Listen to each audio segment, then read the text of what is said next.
Hello everyone, Papercut here, back with another casted game. That's right, 2 Plats enter the building, only one can leave.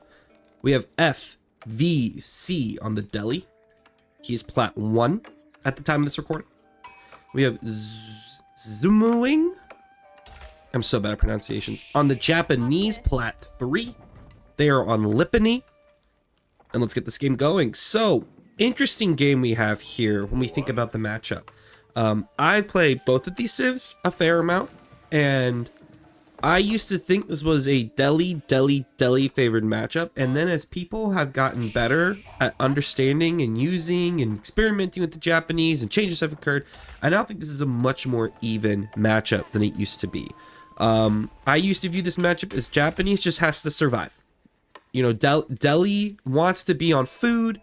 They want to be on these resources. They want to avoid farms. Japanese can drop down the Kura town, almost a townhouse.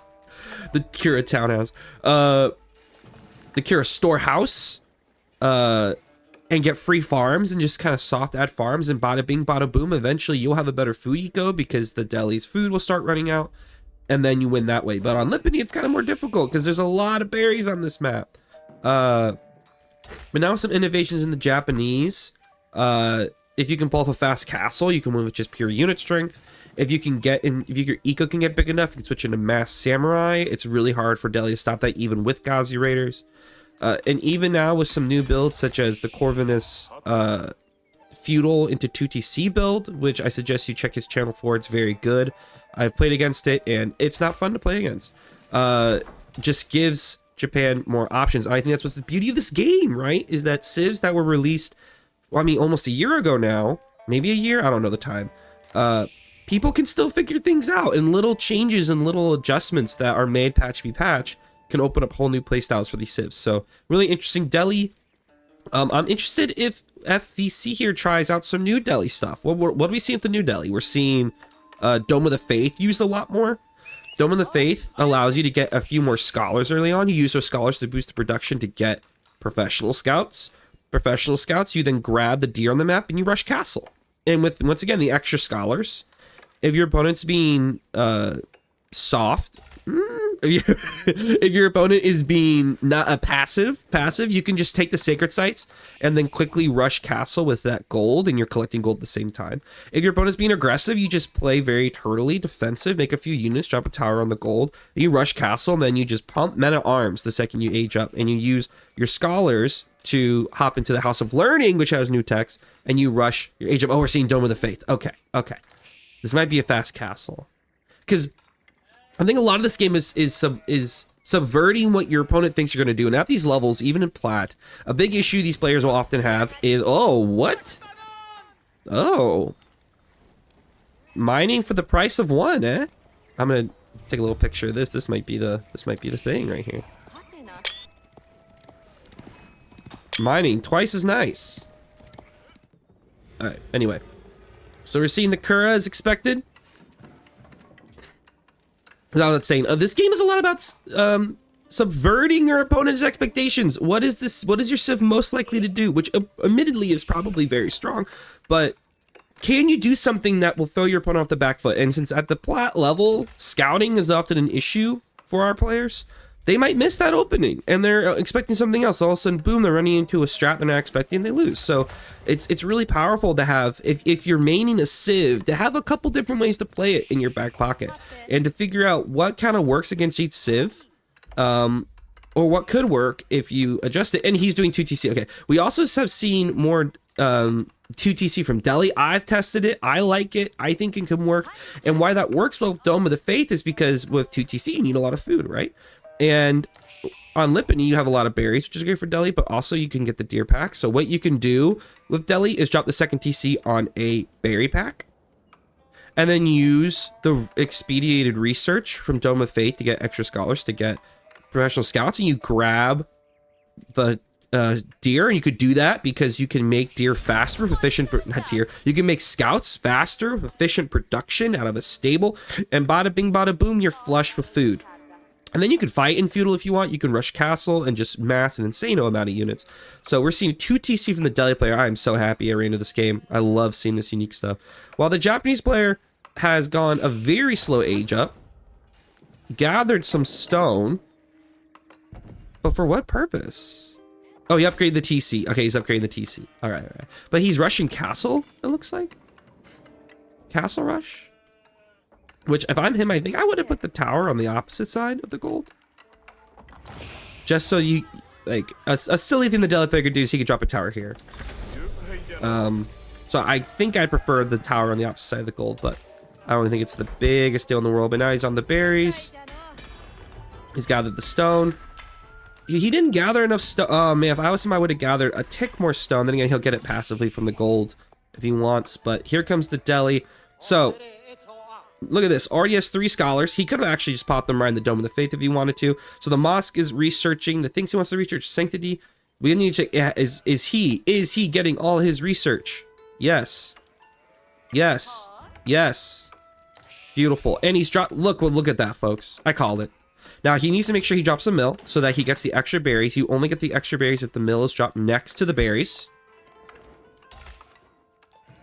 Now, with this Daimo upgrade, what is he getting? For those of us who don't know Japanese, he's getting boosted production of farms or gather speed from farms or harvest rate. He can now get a bannerman. A bannerman increases the attack damage of the units of the same type around it. He's opening up barracks. So we're seeing immediate aggression. I thought he was going to go fast castle, but it appears he's going into fast aggression. He might be opening up into heavy Anas. No, he's upgrading samurai. Okay. Well, our Delhi player has yet to drop a production building. Remembered the mill, so now he gets the berry boost. Making villas out of both TCs. Something we need to watch. Is he consistently making villagers out of both TCs?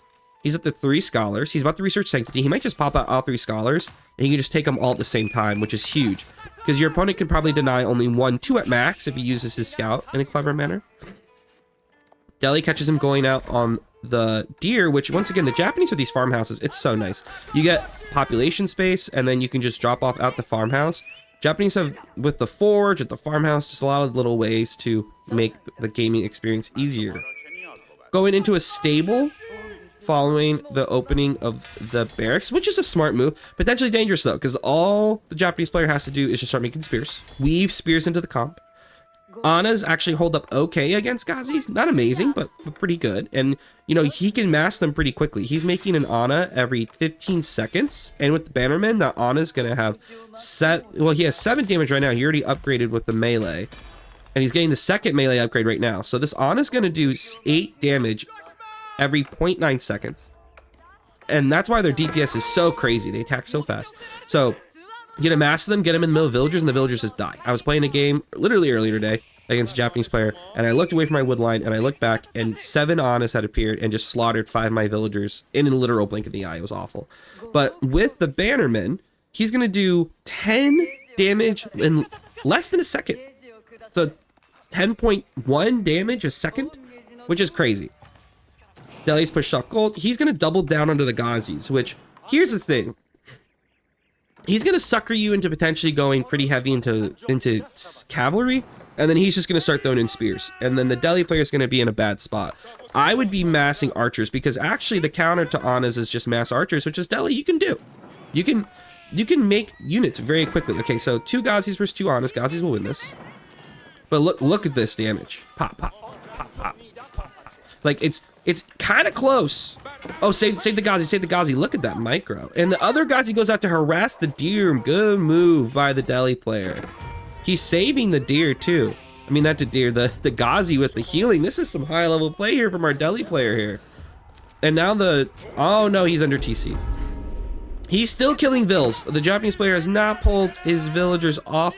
He's not taking sacred sites. Delhi is responding really well to this harassment. Those Anas are not going to survive under TC. They have no ranged armor. This Bannerman is tanky. Woo! Now they have to leave the deer, which is a huge food loss here. This is a lot. And he doesn't run under TC. This Delhi player is on a string right now. On a string. Oh no, you didn't take the sacred site. He pulled off the sacred site too early. He also has only 1 scholar out. He could pop all the scholars out right now. Well, he had him in the stables to make units faster. But this is the power of, I think what, pop cap, pop cap, pop cap. Also, he is floating a lot of food. Delhi is floating a lot of food, while the Japanese player is doing better job at using their resources. But this is the beauty of the Delhi 2TC also, is that, what's one of the big issues of 2TC? One of the big issues of 2TC is that you're going to be behind on units as your eco catches up, and then you have to drop production and things like that. Delhi conquers that because they can drop production, pop a scholar in there, and now they're producing a Ghazi every 13 seconds. And they can just catch up on production. They can catch up on military so quickly. So that's why I think Delhi 2TC also has some advantages. You can just catch up in the unit count faster than most civs can. Once again, notice this little move here has the Ghazi on the sacred site getting healed by the scholar. Very nice. Delhi player now has 6 scholars, so the research is going quickly, though most of his stuff is research. He hasn't had a blacksmith yet. He needs to drop a blacksmith. He's having archery range and barracks. If I'm him, I do 2 archery ranges, and now's the time to go mass archers. But here's where things are going to get dicey for the Delhi player. We have samurai. Japanese player has doubled down, which is actually, I think, kind of key for the strategy if you're going to do all in like this, where you might lose the first fight in the second fight, but if you triple down and your opponent is trying to do things like boom, or is trying to rush castle, you might catch him with a good comp. Now they miss each other, but the Delhi player is rushing castle and he might get it. He has 2 sacred sites. He has villagers on gold. He has the food. If I'm Delhi player, I pull heavily off wood and go heavy on gold, and we're rushing castle, because what you really need is crossbows. And this little attack on the scholar is key here, because oh no.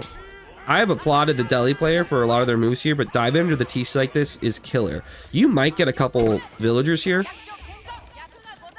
but the Japanese player has already got backup units. He's killed 3 villagers, but he's lost most of his Ghazi mass, which was expensive and very important for the defense here.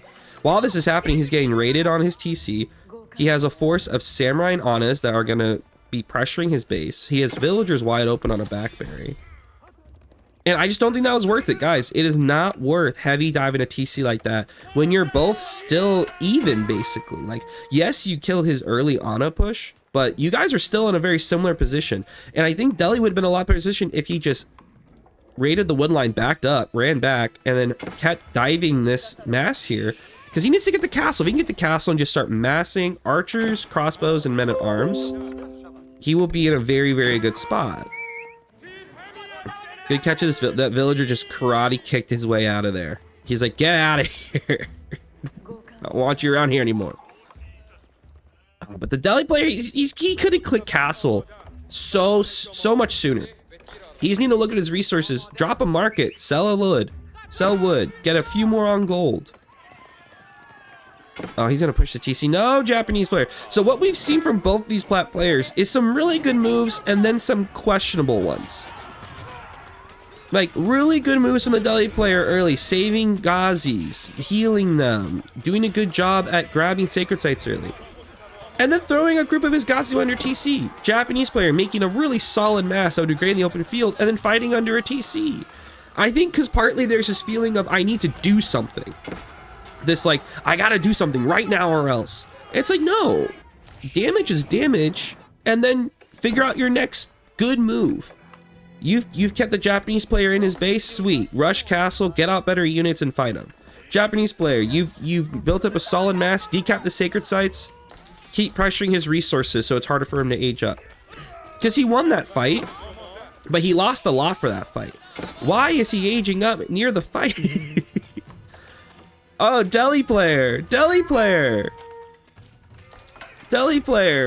I cry tears for you. If he had dropped that over here, he's aged up. He dropped his hubris at thinking he could just drop the age up right next to where the fight was happening. But here's the House of Learning once again with some new technologies in there. I'll explain them once the House of Learning comes online. Ghazis are once again raiding in the back.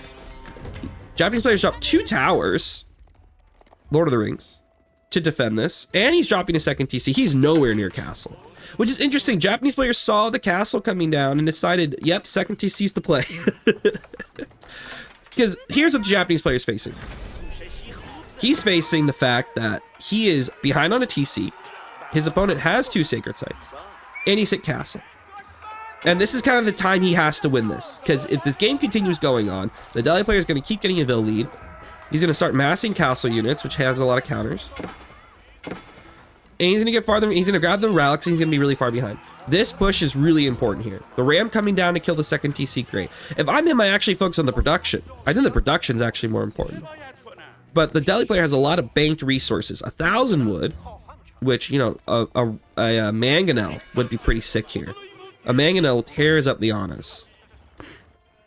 But really, he just needs crossbows, crossbows, crossbows. He has 1 archery range, 2 barracks, 2 stables. He's doing mass... he's doing mass knights, which will lose to even feudal spears if it comes down to this. Nice sneak out on this berries over here, by the way, under pressure. But he might lose this TC, and he has the next wave coming. And I think what the Japanese players decided is, I'm all in. He's dropped the second TC, not making villagers out of it, but I think he's decided this is it. I win here, I don't win at all. Which I think is not an incorrect read. I really wish he just sent one unit to this sacred site, 1 unit to this sacred site, because he is basically giving the Delhi player hundreds of free gold. No, don't leave the rams. Don't leave the rams. If you're committing to burning down this TC, don't leave the rams. Don't chase under an even stronger TC. But just crossbows. Delhi player, look at what he has. It's samurai and Annas. Crossbows and archers. Or a mangonel. Just drop 3 archer ranges back here. You have 800 wood. And not only that, once again, the hubris of the Delhi player. Drop the age up near the fight. Drop the farms near the fight. You have all this spot back here that he's not at. Drop it back here. Wow, the scholar's living on the edge here. This one's gonna die. Rip. But the House of Learning. Honed Blade, still great. Men-at-Arms, Lancers, extra damage. Heart Rations, amazing. Your village can carry 10 more, awesome. The Tranquil Venue. Moss restore 4 health to units out of combat. Amazing if you actually use it and remember it. Reinforced Foundations. You can garrison in houses. Awesome, houses are stronger now. But the new ones. Hikes. Archers and crossbow gain 0.5 range, which is amazing. Get that first shot in, which is really important. And Mahouts. Elephants move 10% faster, which is nice. Elephants are super slow. So what am I seeing? I'm seeing that the Japanese player is going all in, and I don't think that's an incorrect move. He's kind of has to win here, but why is he not decapping? 1 military unit on each sacred site decaps this. This is an exciting game, though. Ooh. But he's just giving the Delhi player so much free gold. It's crazy. Oh, yeah.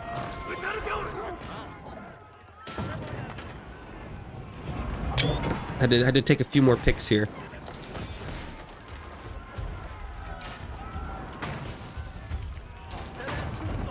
Alright, so... Oh, I'm still in cinematic mode. My bad. Okay, so he has 2 more landmarks to kill, which is the main TC and the Dome of the Faith. And Delhi's unit count is starting to grow, and these are castle units, men-at-arms, and lancers. Oh, here comes the... Oh, whoa. Oh my god! It bought him time. It bought him a lot of time, and that TC is eating up Annas and spears right now. The spears and the Annas are just melting under this TC. I think he holds here. He got out enough units to hold this.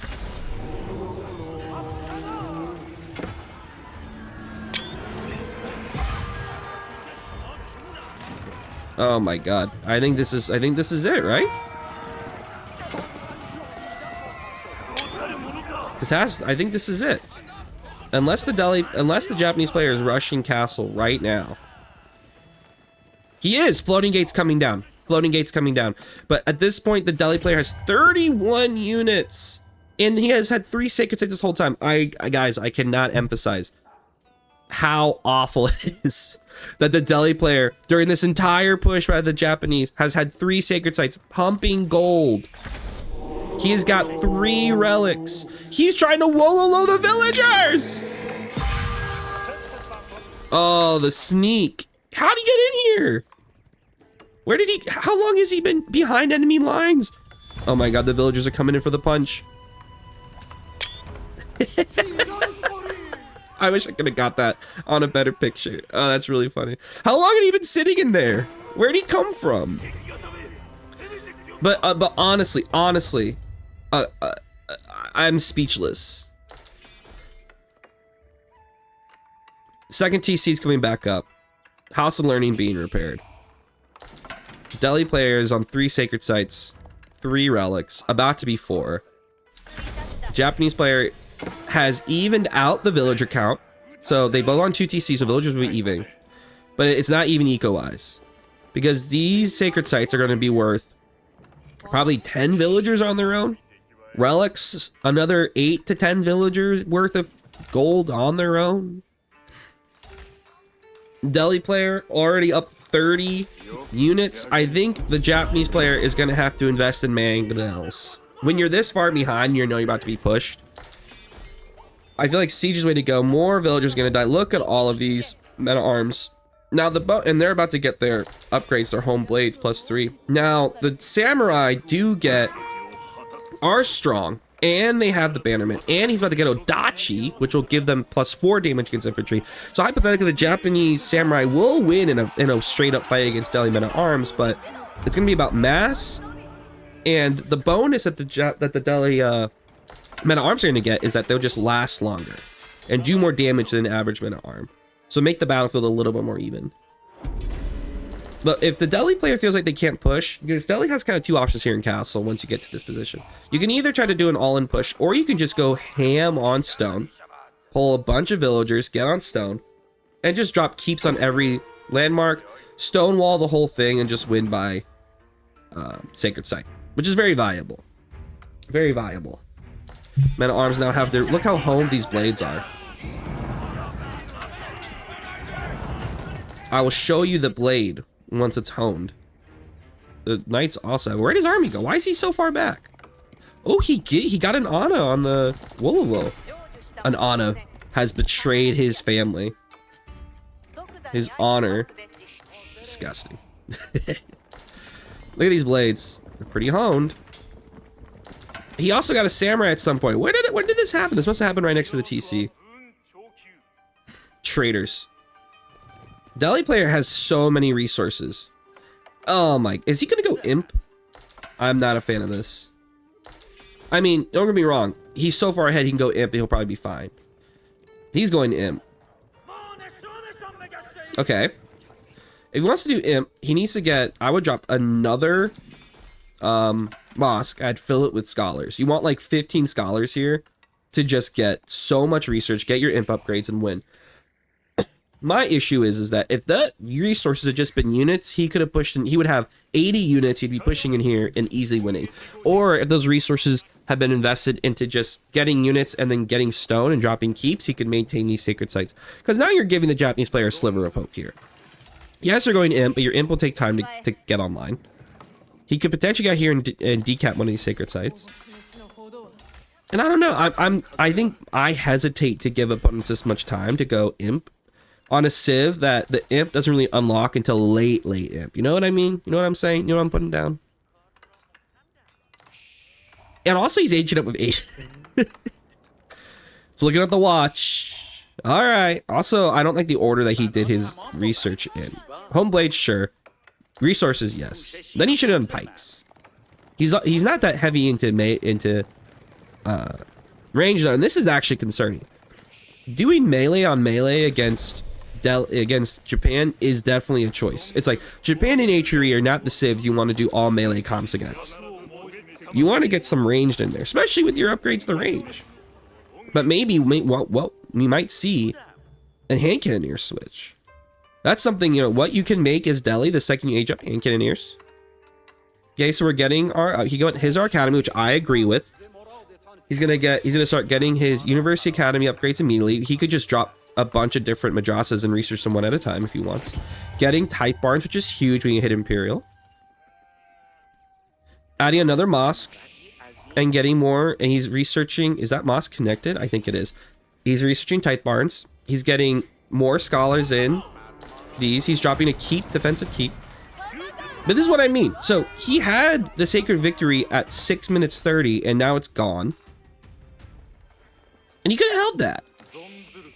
And now there's a chance. There is a chance here. There's a chance here. And I don't know why as Delhi you want to drag this to late imp. This seems like a mistake.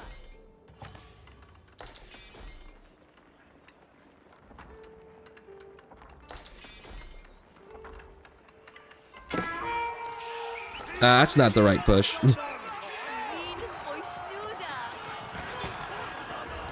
The hand cannoneers are starting to come out, but where's his production? Oh, there it is.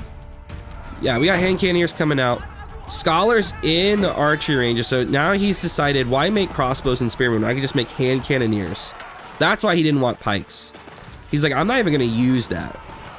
Oh, well, now the research is coming quick. Imp upgrades just hit. Elite Lancers, Elite Men-at-Arms. Those upgrades came pretty quick. He had the research going for sure. And what's nice is that with every piece of technology he gets more food from, why isn't that showing me this? From the Hussar Academy. The Hussar Academy gives you food for, oh my gosh. Wololos like crazy, crazy Wololos. And once again, the Wololos help hold the line. My God. My God. And the Japanese player just threw his entire army away. Is this going to be a case where he throws his entire army away and then also hits Imp? Oh, Japanese player's not even close to Imp. Well, he is getting the other upgrade for his other TC, which I'm actually more of a fan of just doing all in on their home TC first, but he's going to throw up these stone walls and pray. Now, is the Delhi player going to be aggressive, or is he going to just wait? He is going to wait.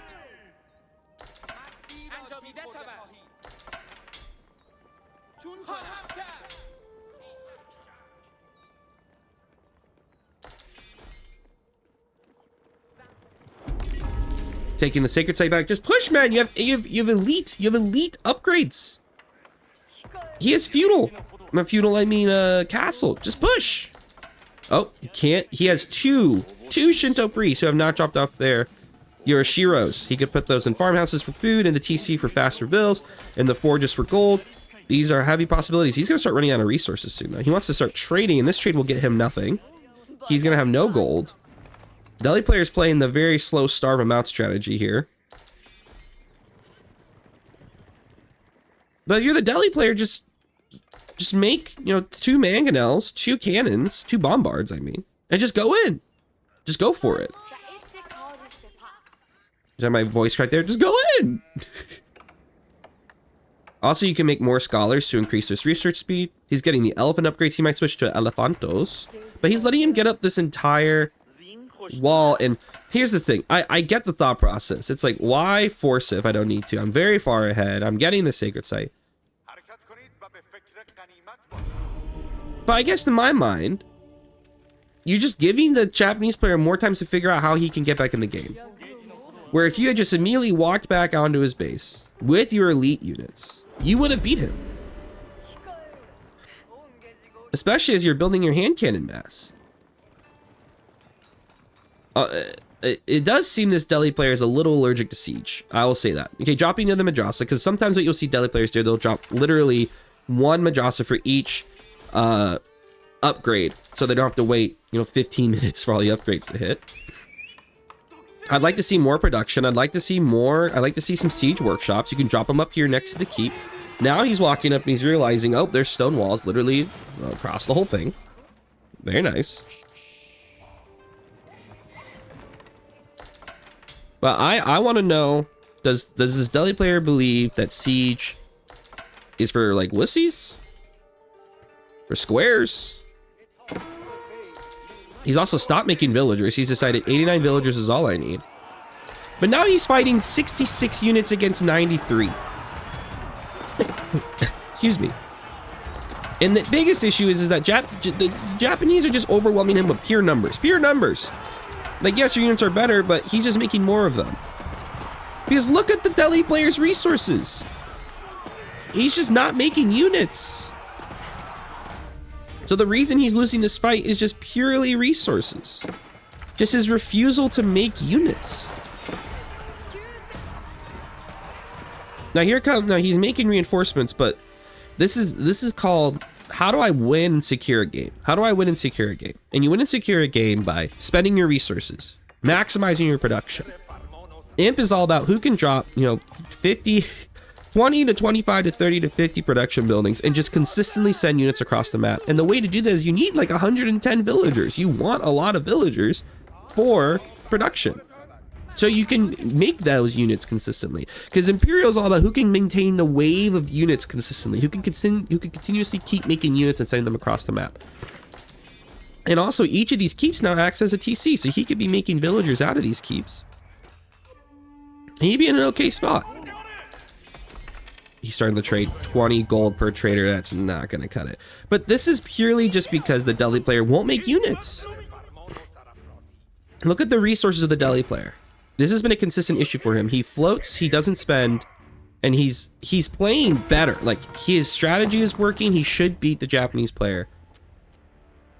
But look at this. He's going to lose the Sacred Site again for no reason. For what? He could have stonewalled this entire thing and stopped from losing this. Japanese player's now diving eco. Cannon tower. Oh, that's actually a good image. But this TC is getting burned down. Here comes, he's finally making mangonels. This is actually very cinematic here.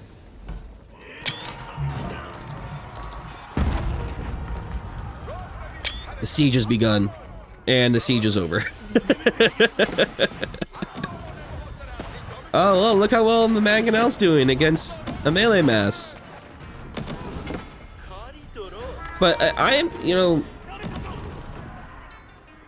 I love my average player AoE 4 because you can see, and here's the thing. I'm not saying I'm special. I'm just a diamond player. I've hit Conquer 2 a couple times. I can get up there, but I'm not saying I'm some pro or anything. But it's interesting how you can see what someone, how they're doing a lot of things right, but then there's just something that's holding them back. For the Delhi player's case, he's done so many things right, but his consistent unit production, his consistent production, making villagers, getting to like a good eco amount are all holding him back. Letting his opponent stay in the game, letting his opponent continue to sit here and now go imp. His opponent is going imp now. And just letting his opponents live and stay alive instead of doing the killing blow. He could have done the killing blow in castle. He had 30 military, his opponent had none. He could have done the killing blow right when he hit Imperial and survived that push.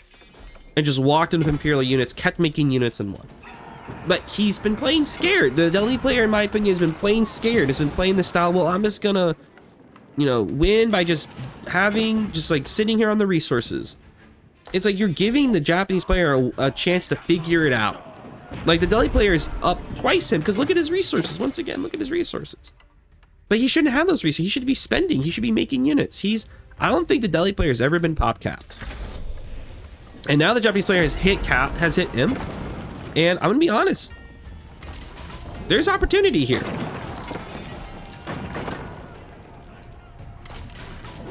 There's opportunity here.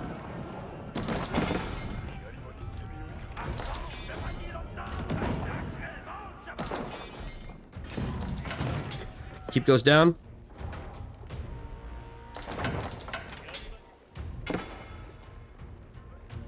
And now he's realizing, oh my god, there's a stone wall. This entire thing is stonewalled.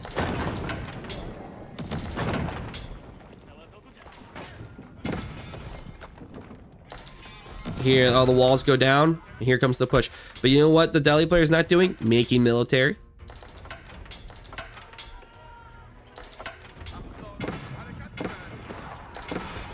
He could be making more military. But, okay, I will admit though, 26 hand cannoneers are gonna do work. 3 mangonels are gonna do work. Oh my Lanta. This one samurai's here. I think this might be it for the Japanese player finally. All he has worked for, he just can't maintain the gold production. His food's great, and that's game. Woo! That was a fun game, guys. I hope you enjoyed that cast. Please like and subscribe if you enjoy these videos. Check out my other videos on YouTube. I do coaching, I do replay reviews, I do Civ breakdowns, I do the whole lot. Check me out on Twitch, try to be a fun guy on Twitch, and hope you enjoyed. And good luck on your games.